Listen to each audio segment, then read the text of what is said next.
2021 May മാസത്തിൽ അധികാരത്തിൽ വന്ന LDF സർക്കാർ 4 വർഷം പൂർത്തിയാക്കിയിരിക്കുന്നു.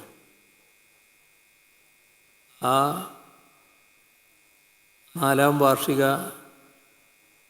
ആഘോഷ പരിപാടികൾ എല്ലാ ജില്ലകളിലും സംഘടിപ്പിക്കുന്നതിൻ്റെ ഭാഗമായാണ് ഇന്ന് കൊല്ലത്ത് 13ാമത്തെ ജില്ലയിൽ ഈ പരിപാടി നടക്കുന്നത്. നാളെ തിരുവനന്തപുരത്ത് ഇതിൻ്റെ സമാപന യോഗവും നടക്കും. ആ സമാപന യോഗത്തിലുള്ള ഒരു പ്രത്യേകത 2021 തെരഞ്ഞെടുപ്പിൽ LDF മുന്നോട്ട് വച്ച പ്രകടന പത്രികയിൽ ജനങ്ങളുടെ മുന്നിൽ നൽകിയ വാഗ്ദാനങ്ങൾ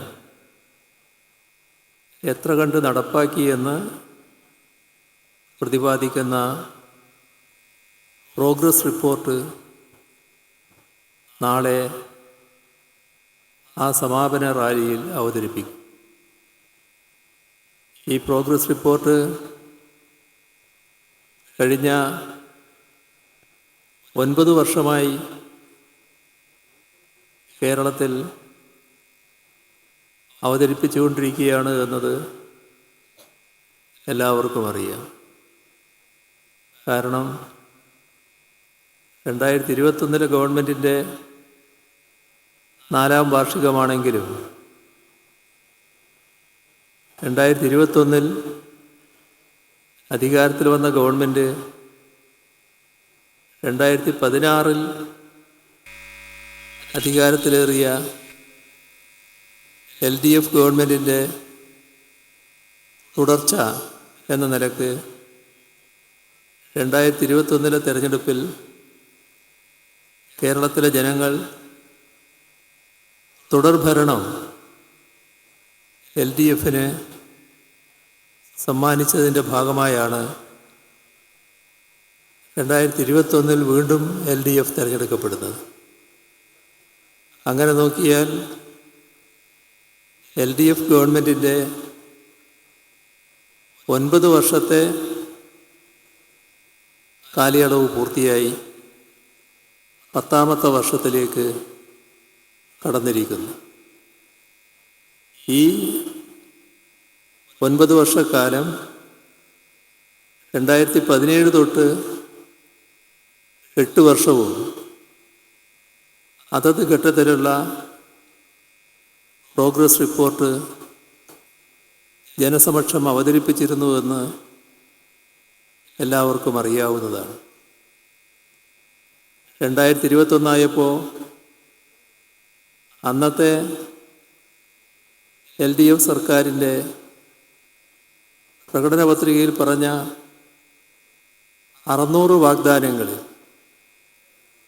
വിരലിലെണ്ണാവുന്നവയൊഴിച്ച് ബാക്കിയെല്ലാം നടപ്പാക്കിയ ഒരു സർക്കാർ എന്ന നിലയിലാണ് ജനങ്ങൾ ആ ഘട്ടത്തിൽ അവതരിപ്പിച്ച പ്രോഗ്രസ് റിപ്പോർട്ടിലൂടെ LDF സർക്കാരിനെ മനസ്സിലാക്കിയത്. ഇത് നമ്മുടെ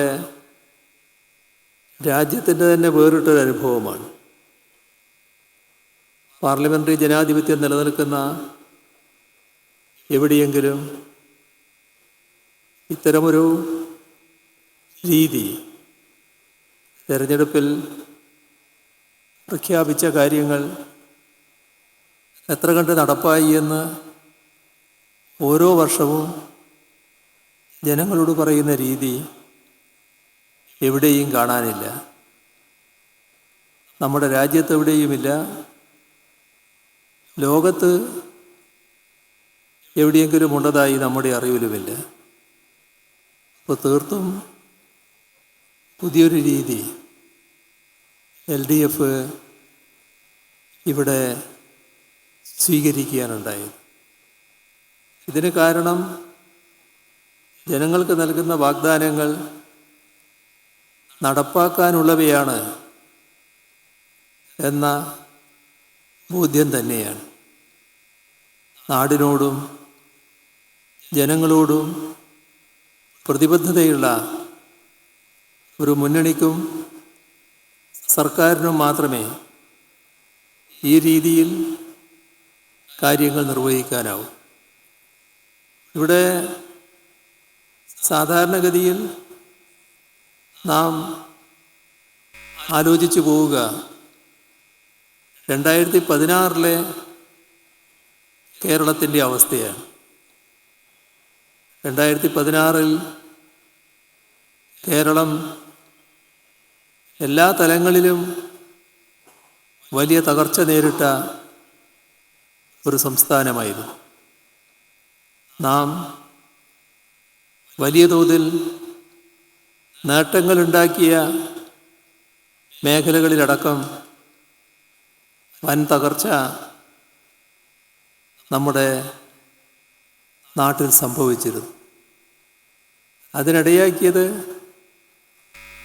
കേരളത്തെ മുന്നോട്ട് നയിക്കുക എന്ന കാഴ്ചപ്പാട് അന്നത്തെ ഗവൺമെൻറ് ഇല്ലാത്തതിൻ്റെ ഭാഗമാണ്. 2011 മുതൽ 16 വരെ അധികാരത്തിലിരുന്ന ഗവൺമെൻറ് കാലത്ത് ഓരോ മേഖലയും വലിയ തോതിൽ പുറകോട്ട് പോയി.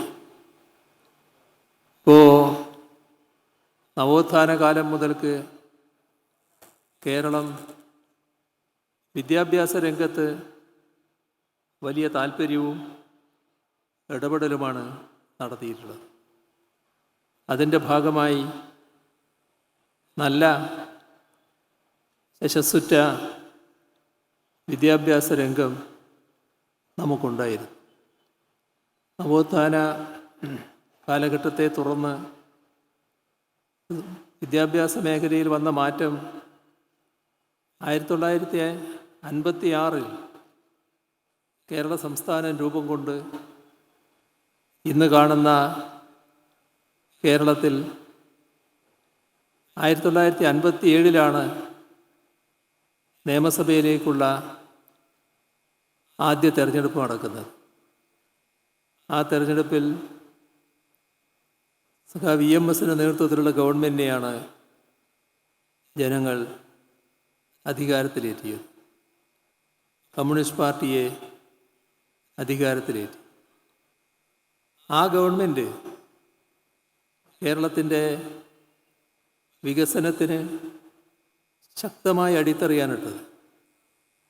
ഏറ്റവും പ്രധാനപ്പെട്ട ഒരു ഭാഗമായിരുന്നു വിദ്യാഭ്യാസം വ്യാപിപ്പിക്കുന്നതിന്, സാർവത്രിക വിദ്യാഭ്യാസം ശരിയായ രീതിയിൽ നടപ്പാക്കുന്നതിന് നാടാകെ കുട്ടികൾക്ക് പഠിക്കാൻ സൗകര്യമുണ്ടാകുമാറ് സ്കൂളുകൾ അനുവദിച്ച കാര്യം.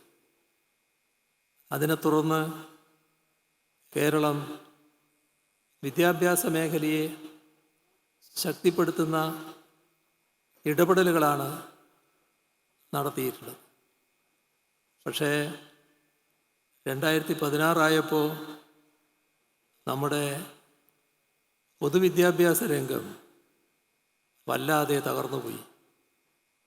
ചെറിയ തകർച്ചയായിരുന്നില്ല. 1000-ൽ പരം സ്കൂളുകൾ അടച്ചുപൂട്ടേണ്ട പട്ടികയിലായിരുന്നു. അനാദായകരം എന്നാണ് ആ സ്കൂളുകളെ സർക്കാർ വിശേഷിപ്പിച്ചത്. നമ്മുടെ വിദ്യാലയങ്ങളിലേക്ക് പോകാൻ കുട്ടികൾ ഇഷ്ടപ്പെടാത്ത അവസ്ഥ, കുട്ടികളെ അയക്കാൻ രക്ഷിതാക്കൾ ഇഷ്ടമില്ലാത്ത അവസ്ഥ. അതിൻ്റെ എല്ലാം ഫലമായി 5 ലക്ഷത്തോളം കുട്ടികൾ പൊതുവിദ്യാഭ്യാസ മേഖലയിൽ നിന്ന് ഒഴിഞ്ഞുപോയ കാലം. പൊതുവിദ്യാഭ്യാസ മേഖലയെ സ്നേഹിക്കുന്ന എല്ലാവരും വലിയ മനോവേദന അനുഭവിക്കുന്ന നില. ആ ഘട്ടത്തിലാണ് LDF സർക്കാർ LDF തെരഞ്ഞെടുപ്പിൻ്റെ ഘട്ടത്തിൽ ഈ രംഗം ഞങ്ങൾ മാറ്റിയെടുക്കും, പൊതുവിദ്യാഭ്യാസത്തെ സംരക്ഷിക്കും എന്ന് ജനങ്ങൾക്ക് ഉറപ്പ് നൽകുന്നത്.